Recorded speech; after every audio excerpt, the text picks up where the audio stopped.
Hello everyone, it's advocate Mishika Gupta and आज हम एक ऐसे केस पर बात करेंगे जो बेल के इशू पर बेस्ड है। इस केस में सुप्रीम कोर्ट ने बेल ग्रांट करते वक्त जुडिशियल डिस्क्रिशन के यूज को समझाया और कुछ इम्पोर्टेंट गाइडलाइंस भी दी जो आज भी रेलेवेंट है। और इस केस का नाम है Gurcharan Singh versus state of Delhi administration 1978। तो शुरू करते हैं इसके फैक्ट से। गुरुचरण सिंह एक अक्यूज था जिसको दिल्ली के एक नोटोरियस केस में इन्वॉल्व होने के बाद अरेस्ट किया गया। उस पर कुछ सीरियस चार्जेस थे जैसे मर्डर और अटेम्प्ट टू मर्डर। जब अक्यूज को बेल के लिए अप्लाई किया गया तो इनिशियल मैजिस्ट्रेट ने बेल रिजेक्ट किया। इसके बाद अक्यूज ने सेशन कोर्ट और हाई कोर्ट से बेल देने की रिक्वेस्ट की। उसके बाद ऑनरेबल सुप्रीम कोर्ट को केस फाइल किया गया और ये मैटर कोर्ट के पास गया। अब इस केस में इश्यूज क्या रेज हुए। पहला, कि बेल ग्रांट करते वक्त जुडिशियल डिस्क्रिशन का यूज होना चाहिए। सेकंड, कोर्ट को किन फैक्टर्स को कंसिडर करते हुए बेल देनी चाहिए। सो इस पर कोर्ट ने ऑब्जर्वेशन क्या दी। ऑनरेबल सुप्रीम कोर्ट ने क्लैरिफाई किया कि बेल ग्रांट करते वक्त मैजिस्ट्रेट, सेशंस कोर्ट और हाई कोर्ट को जुडिशियल डिस्क्रिशन का यूज करना पड़ता है।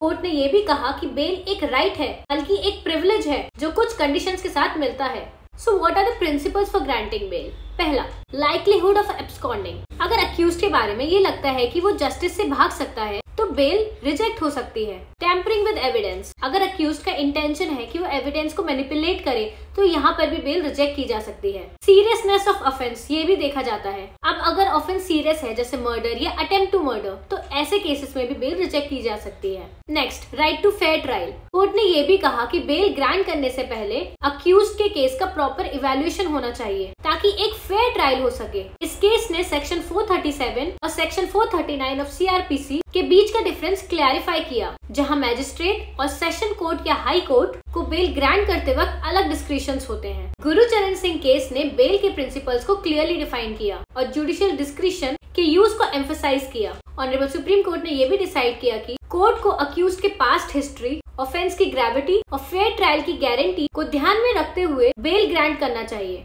इस केस के बाद बेल ग्रांट करते वक्त कोर्ट को पब्लिक इंटरेस्ट और अक्यूज की नेचर को भी कंसिडर करना पड़ता है। तो ये था Gurcharan Singh versus state of Delhi administration 1978 case की समरी। आई होप आपको ये समझ आई हो और अगर ये वीडियो आपको हेल्पफुल लगा हो और ऐसी वीडियोस और देखना चाहते हैं तो सब्सक्राइब करके जरूर जाना। Thank you for watching.